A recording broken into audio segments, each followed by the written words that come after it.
Why is it so hard to do the little things that would improve my life? The way that our minds are designed is our minds are designed to stop you at all costs from doing anything that might hurt you. There are so many people in the world, and you know, you may be watching this right now, and you have these incredible ideas, and what you think is missing is motivation. And that's not true. Because the way that our minds are wired, and the fact about human beings, is that we are not designed to do things that are uncomfortable or scary or difficult. Our brains are designed to protect us from those things because our brains are trying to keep us alive. And in order to change, in order to build a business, in order to be the best parent, the best spouse, to do all those things that you know you want to do with your life, with your work, with your dreams, you're going to have to do things that are difficult, uncertain, or scary, which sets up this problem for all of us. The one thing we have in this world is we can't control the events, but we can choose what to focus on, we can choose what things mean, and we can choose what to do. Those three choices, those three decisions really control our life. You can always make a decision.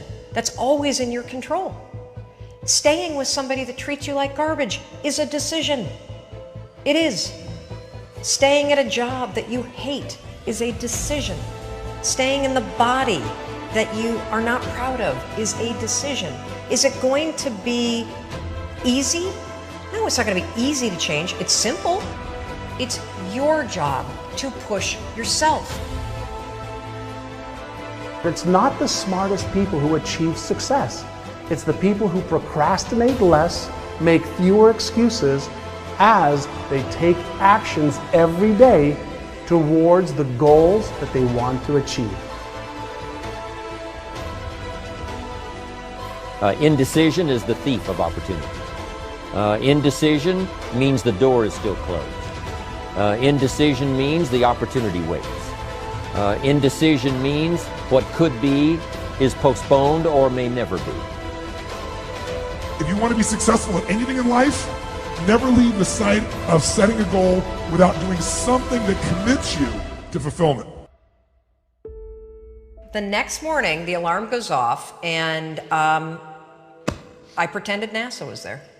It's the stupidest story. I literally went 5, 4, 3, 2, 1. I counted out loud, and then I stood up. And I'll never forget standing there in my bedroom. It was dark, it was cold, it was winter in Boston. And for the first time in 3 months, I had beaten my habit of hitting the snooze button. There were moments all day long, just like that 5-second moment in bed, where I knew, knowledge, what I should do. And if I didn't move within 5 seconds, my brain would step in and talk me out of it.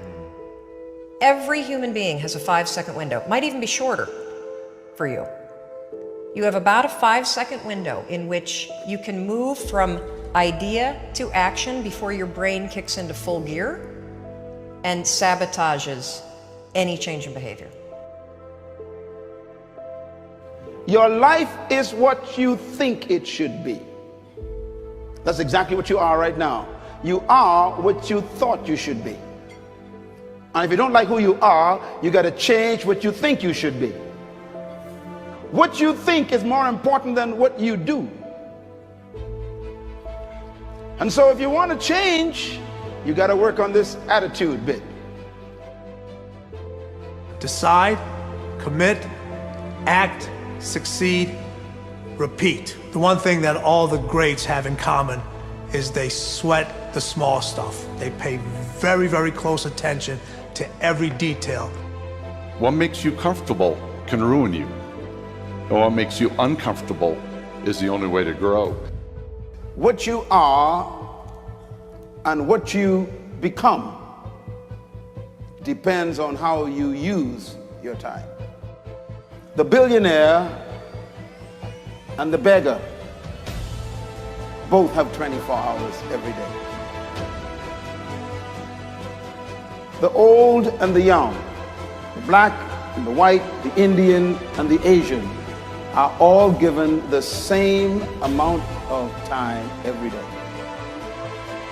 You cannot stop a day. You cannot stop an hour. But you can control how it will be used. Your life comes down to your decisions, and if you change your decisions, you will change everything. When you understand the power of a 5-second decision, and you understand that you always have a choice to go from autopilot to decision maker, everything in your life will change. You will be a different negotiator, you will be different in sales, you will be unstoppable in the gym, because you will realize the amount of garbage that you put in the way of your hopes, of your dreams, of your potential, of your confidence, of your courage. Everything comes down to the decisions that you make. Take ownership. Take extreme ownership. Don't make excuses.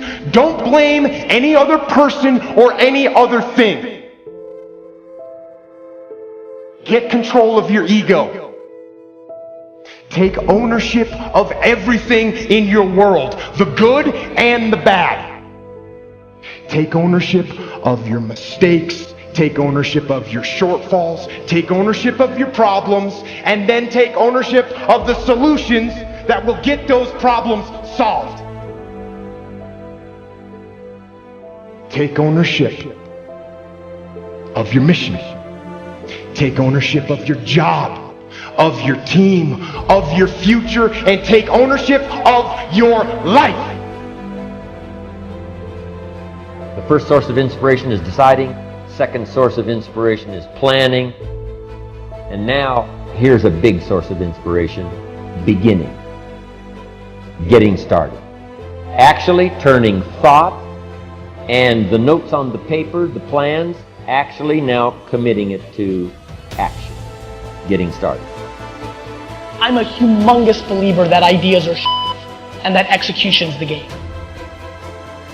Well, I think the one thing that discipline definitely does help you with is it helps you get things done. And when you get things done, when you actually do things, you have more success. If you have more success, and sometimes a big part of success is just not being f***ing lazy and just doing it. That's like 90% of it is just showing up. Get there and start working. Like, you're not gonna feel perfect every day. If I only worked out when I felt good, I'd be a fat f***.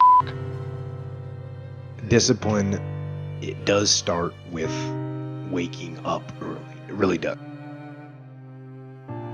But that is just the beginning. And I always say that discipline is the root of all good qualities. But you have to absolutely apply it to things outside of just waking up early. It's everything. It's working out every day, making yourself stronger and faster and more flexible and healthier. Discipline is eating the right foods to fuel your system. It's about disciplining your emotions so you can make good decisions.